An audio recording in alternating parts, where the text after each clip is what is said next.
Okay, let's start our Japan haul. Welcome back to my vlog. Ngayon lang ulit ako mag-Japan haul. Parang 2 years ago yung last kong Japan haul. So, ayan. Papakita ko sa inyo kung ano yung mga pinamili namin this spring trip sa Japan. So, let's start now.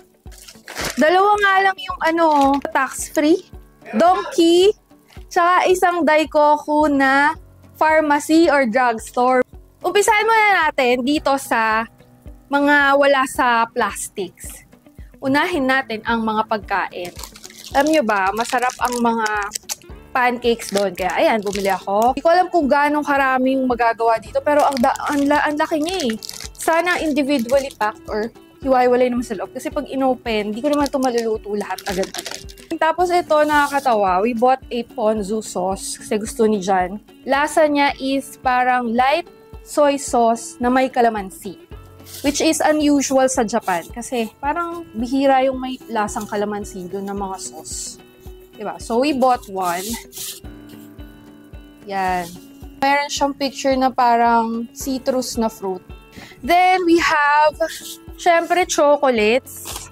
Bumili kami panaygana kasi ito yung mura doon. Actually, isa pa is Meiji. Kaso, parang nagmahal na siya lately. So, ito. Binili namin panaygana para nakakagana. And then one cranky. This is lasang crunch. Masarap ito. Yan yung mga gana. Okay, next. Binili ko rin ito. Black Thunder. Favorite ni John. Para siyang may mga biscuits sa loob. Biscuits and chocolate. Of course. Parang safari? Hindi iba yung lasa ng safari. Pero yung texture parang ganon. Kasi nga may mga crunch-crunch sa loob, ganyan. Tapos ito naman, syempre KitKat. Di mo mawala. Yun lang, mabilis lang for KitKat. Ito. Mura lang to na crackers na merong almond, meron ding cheese. Pinampasalubong namin last time. Masarap to. Masarap siyang i-snack. Bagay yung combination nitong tatlo. Yan. At ito, ang Shinshin Ramen! Sana masarap! Sa tingin mo, medyo kalasa nung totoo. Slight. Lower our expectations, no? Kasi nung nag-Fukuoka kami, sorry, hindi ko pala nasabi, baka hindi kayo nakafollow sa before kong mga vlogs before this. Fukuoka trip po ang aming spring trip. We stayed there for 17 nights and 18 days. So, naabutan namin yung peak cherry blossoms at iba pang flowers. So, watch nyo na lang yung mga past vlogs ko about it. Pero dahil Japan haul nga ito, mga pinapakita ko ngayon is mga napamili namin dito sa aming spring trip. So, this one, Shinshin Ramen, Big 3 na Hakata Ramen or yung Tonkotsu Ramen. Diba? May Ichiran, may Ippudo, tapos Shinshin. Pero si Shinshin sa Fukuoka lang. Parang 3 branch lang ata, if I'm not mistaken. 3 branch lang siya sa Fukuoka. 6 na branch in Fukuoka only. Kaya lang kami nag-uwi nito kasi nga, nagustuhan namin. 3 times kami kumain dun sa ramenan. sa ramenan. So, nag-uwi kami nung instant nila. And sana masarap. Balitaan ko kayo, maybe sa real? Yeah. Pero, you have to try Shinshin Ramen when you go to Fukuoka. And then, of course, we got coffee beans! Nabili lang namin ito sa grocery. Lopia grocery, guys. Ang mura ng mga coffee beans doon. Hindi ko alam kung less ba yung sarap niya sa mga coffee shop like UCC, Dotor. Syempre, mas pricey doon.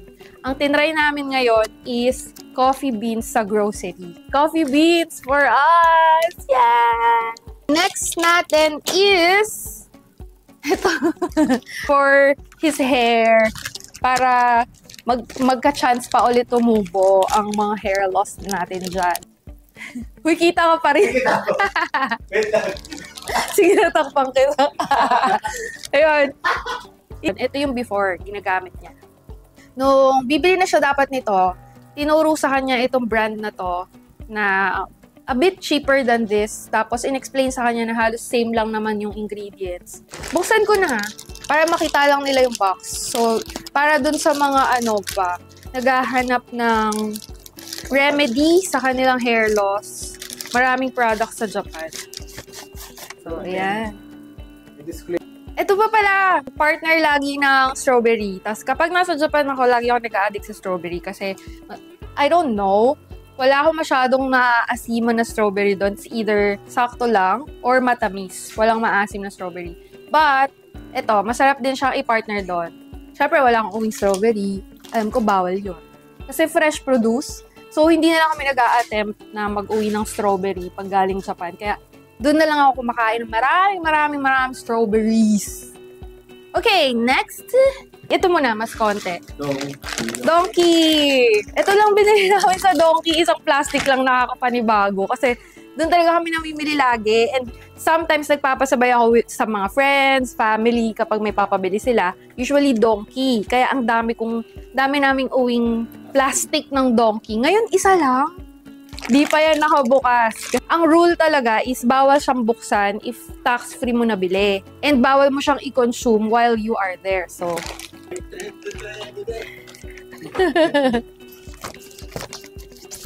okay, let's go. Ay nako, actually baka ang boring nito for you guys because we just hauled a couple of, are you ready? Collagen. Naka 3 pack siya kasi mas mura ng konti.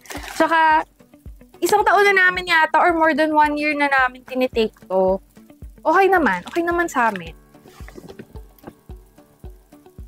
And another collagen.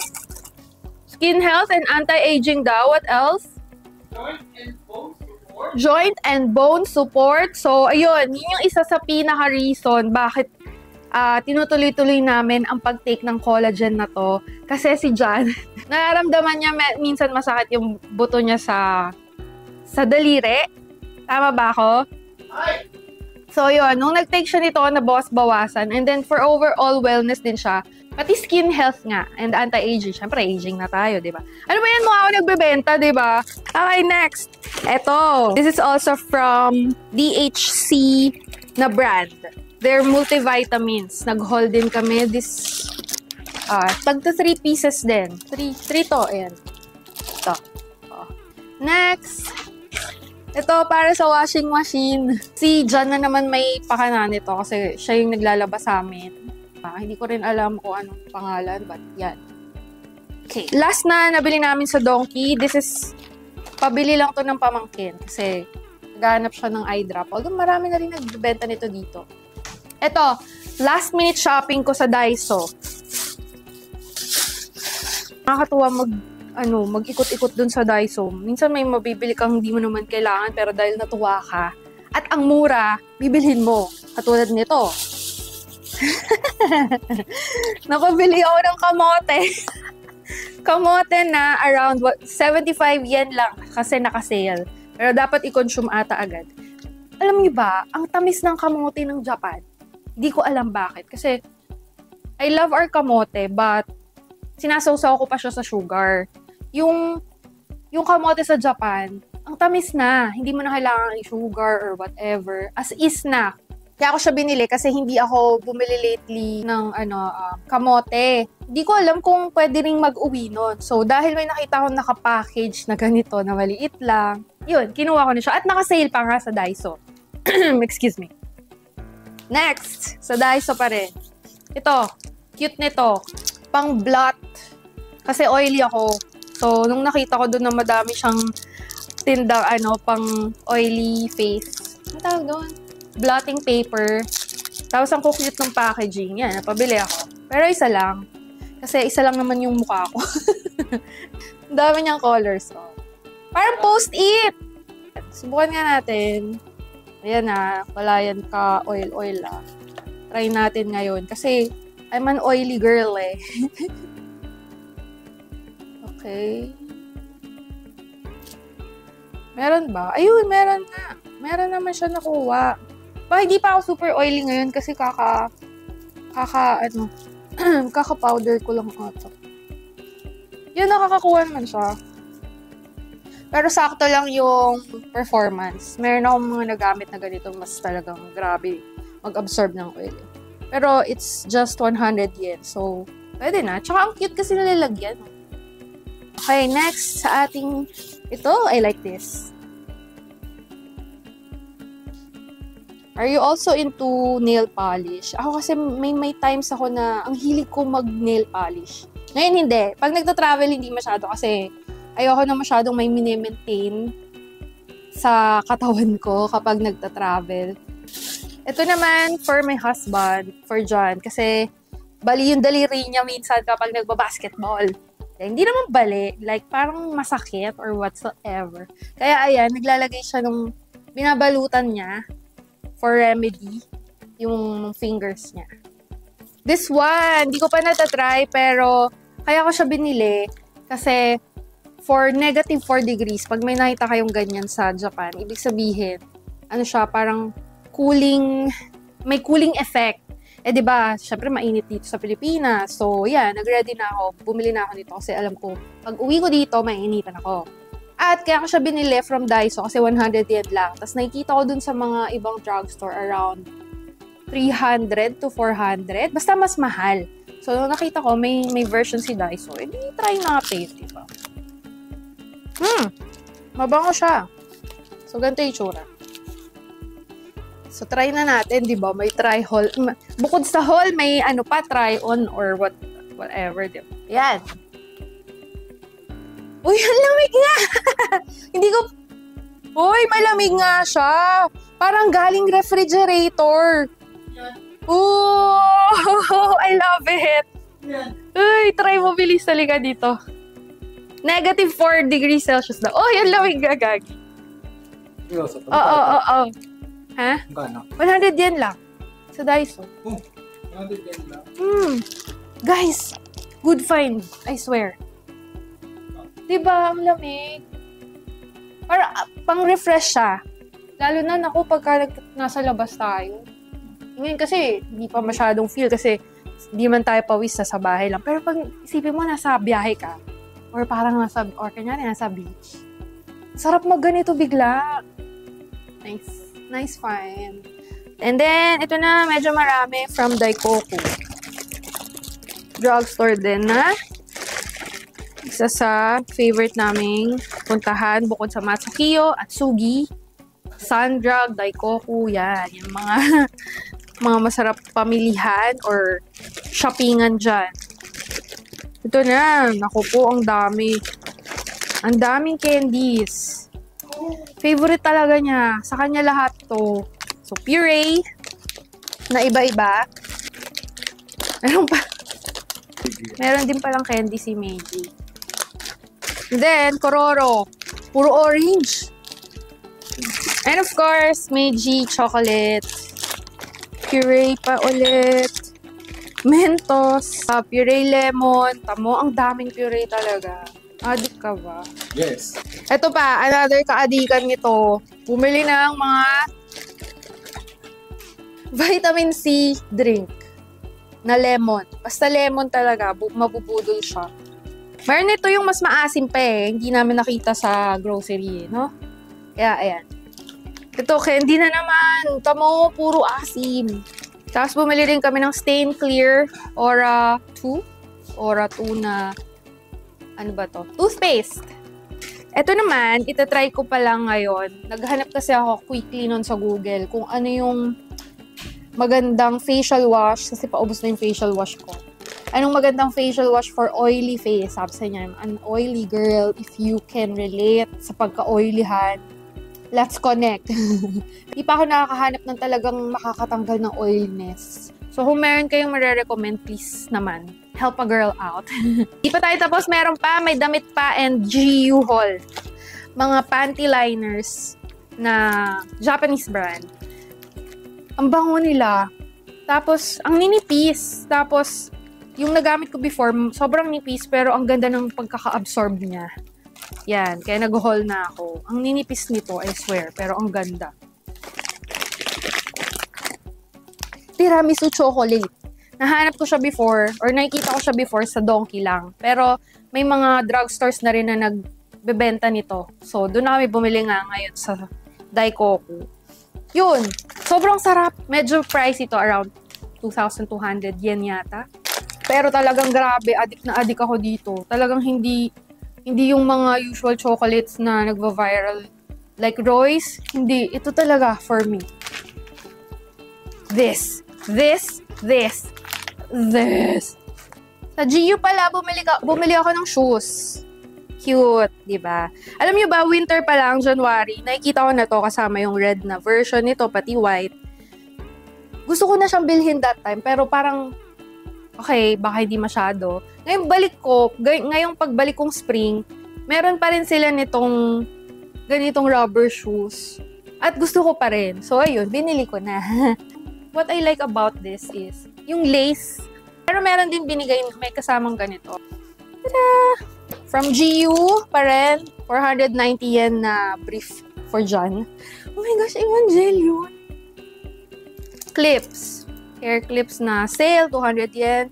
Then, mga shock. Hair clamp.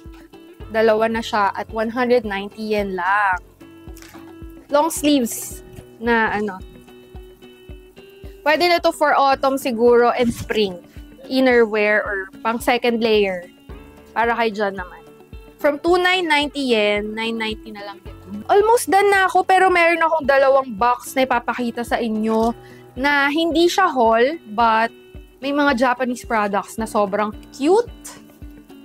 It's from Sakurako and Tokyo Treat. Thank you for sponsoring these boxes. Yan. I have partnership with Sakurako and Tokyo Treat. So use my code JAMIMOY para maka-discount kayo sa boxes na to. And for your travels naman, use my code on Klook, JAMIMOY Klook, pati yung code ni John, Sorel Klook. Lalagay ko lahat yan dito sa screen. Meron din akong discount sa Agoda. JAMIMOY Agoda. Para maka-discount kayo sa mga travels nyo just like us. At muntikon ko pang makalimutan, marami pa pala kaming na-haul. Nasa ref kasi, nilagay na namin agad. Ito ang mga drinks na galing grocery. Parang 1.5 liters or 2 liters. Grabe, di ba inuwi namin to? Kaya ang bigat-bigat ng luggage namin. This is Kirin Lemon. Favorite ko! My favorite. Gun Gurt! Ito, yogurt drink. So, galing din sa grocery, di ba? 2 liters ata to. 1.5 liters. Naman ko, sulit siya iuwi for me kasi wala nito dito. Tapos, ang sarap-sarap niya for me na parang Yakult na pwede mong idire-diretso ng inom kasi walang aftertaste, tapos hindi ganun kaasim. Tapos hindi naman din siya sobrang tamis. So, yan, guys. If you are looking for that kind of yogurt drink, try Gun Gurt. Ano to? JAMIMOY Finds. Ito, 3 lang binili ko. Lychee, kasi mahilig din ako sa lychee flavor. Meron pa pala, additional from GU. Kailangan ko tong i-flex kasi nabili ko siya ng super sale at 390 yen lang. Parang, magkano ba original price na to? 990 yen ang original price niya. Maganda siya lagyan ng tube sa loob. Ito, lastly, also on sale. Nabili ko siya around 590 yen lang. Dress siya na perfect for summer din. Ganda! Yun lang. Maraming salamat sa inyong pagtambay sa aking Japan haul. See you on the next one at marami pa kaming i-share sa inyong mga travel tips and finds. JAMIMOY here. Bye!